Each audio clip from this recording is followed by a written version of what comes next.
እንዴ? ማፍረስ ብቻ ሳይሆን ተገቢ ከሆነ አስፈላጊ ከሆነ ደግሞ ጎን ለጎን እናለማለን። እናንተ ለውጥ አትፈልጉም እንዴ? ይሄ ለውጥ ነው ለውጥ።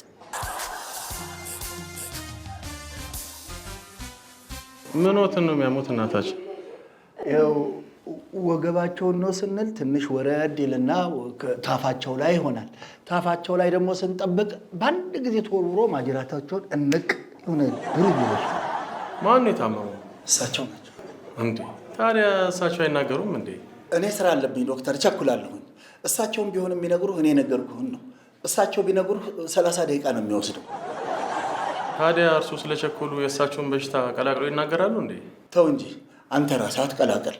እኛ ከእሳቸው ጋር ስለኖርን በሽታውን ጠንቅቀን እናውቀዋለን።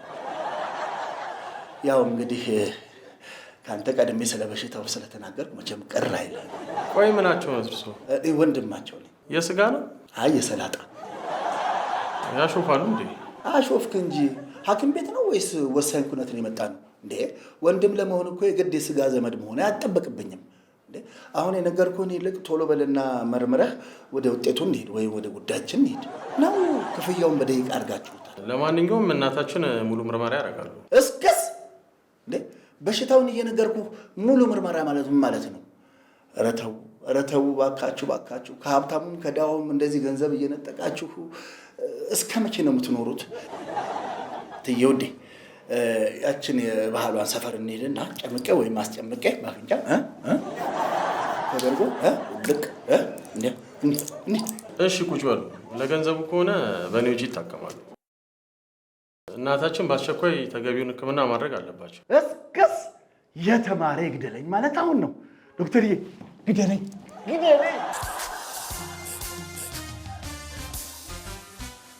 እንግዲህ የምርመራ ውጤታችን የሚያሳየው እናታችን በግራ በኩል ታፋቸው ላይ የአጥንት መሳሳት ነው የሚያሳየው። አላልኩም? መሳሳቷን ብቻ ነው ያጣሁት እንጂ ይኸውልህ እኮ ተጓዥ በሽታ ነው አልኩህ እኮ። ከማጅራታቸው በአንድ ጊዜ ቁልቁለቱን ወርዶ እዚህ ጋር ቁጭ። ይኸው ዝም በማለት ተባበሩኛል። አይ ጭር እንዳይል ብዬ ነው እንጂ ቅንነት ካለማ ሁሉም ነገር ይቻላል። ይኸው ዝም። እናታችን ይሄ ደግሞ እንደፈለጉ እንዳይንቀሳቀሱ ያደርጉታል። አይ ዶክተርዬ፣ አሁን እንዴት አባቴ ነው የሚሻለኝ? ምንድን ነው መፍትሄው? እሺ የሳሳውን በምን ነው የማወፍረው? ያው መፍትሄው መድኃኒት አዝሎታለሁ፣ እሱን ሲወስዱ ይሻሉታል።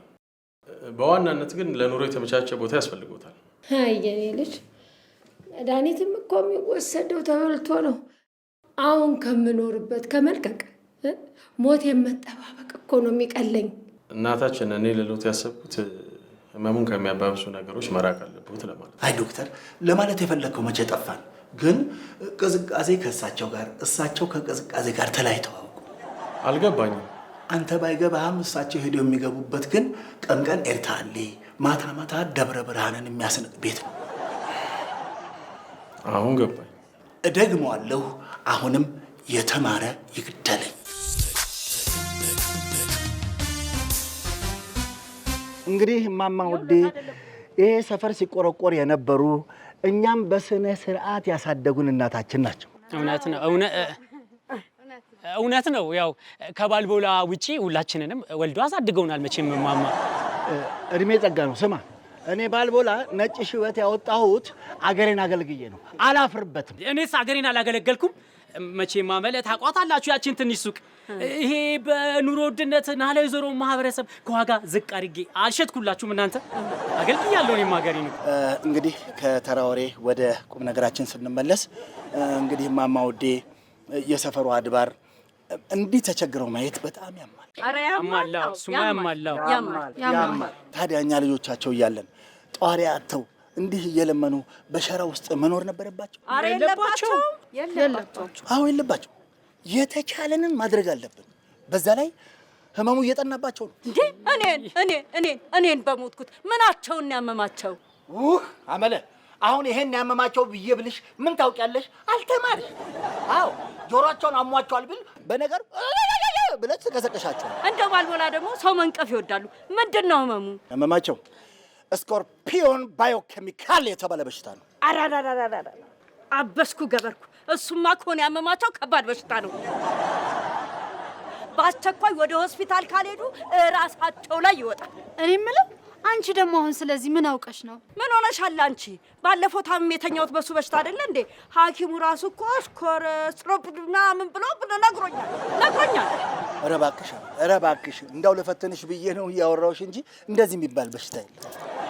ምን ትመስላለች እቺ ቀዳዳ ቡሃቃ እንዴ? ምን ሆነሻል አንቺ?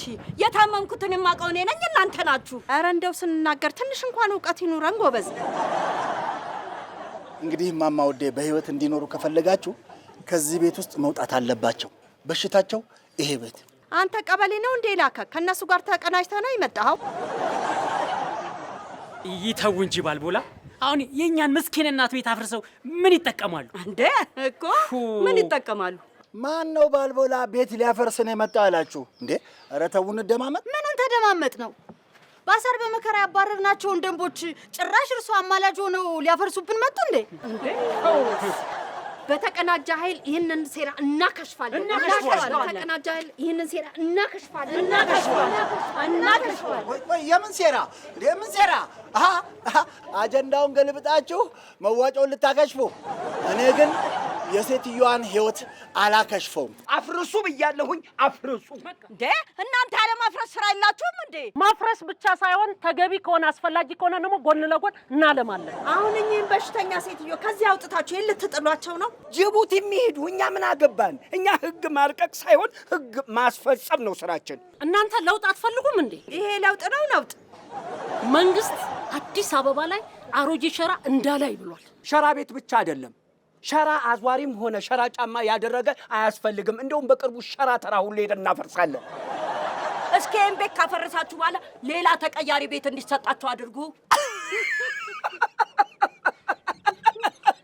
እኛ እንደዚህ አንቋልጠን የምንኖረው እኮ በኪራይ ቤት ነው አይደለ ጄሪ? እኛ እኮ ይህ ሁሉ የምናደርገው የሙያ ፍቅር ስላለብን ነው። እሰይ ይበል። ገና እንደዚህ አይነት ቤት ትገባለች። ዝም በይ አንቺ። እኛ ይህን ሁሉ ነገር የምናደርገው ለሙያው ባለን ፍቅር ነው። በሉ አፍርሱም። ለምን ናችሁ? እስኪ አታፈርሱ። አረ ተወሰናል። ቶሎ አፍርሰን እንሂድበት።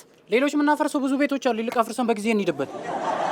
ኃላፊነታችንን በአግባቡ እንዳንወጣ እያደረጋችሁ ነው። እስኪ ወንድ የሆነ እኛን አልፎ እዚህ ያፈርሳታል። አረ ተው ተው፣ እንደዚህ አይነት ታማኝና ታታሪ ሰራተኞቻችንን አታስቀይሙ። ጄሪዬ ለስራ ያላቸው ፍቅር ደስ አይልም? በእውነቱ እንደነዚህ አይነት ለማፍረስ ታታሪ የሆኑ ወጣቶችን በማፍራቴ ኩራት ይሰማኛል። ደስ ነው ያለኝ። እናንተ ሰዎች ግን ህግ ቀና ብላ እንዳትሄድ እያደረጋችሁ ነው። አዎ ልማት እያደናቀፋችሁ ነው። እዳ ሰው ነቅሎ ልማት ባፍንጫ ይውጣ። በህግ አምላክ ህጉ ሳይኖር አምላኩ ከየት ይመጣል?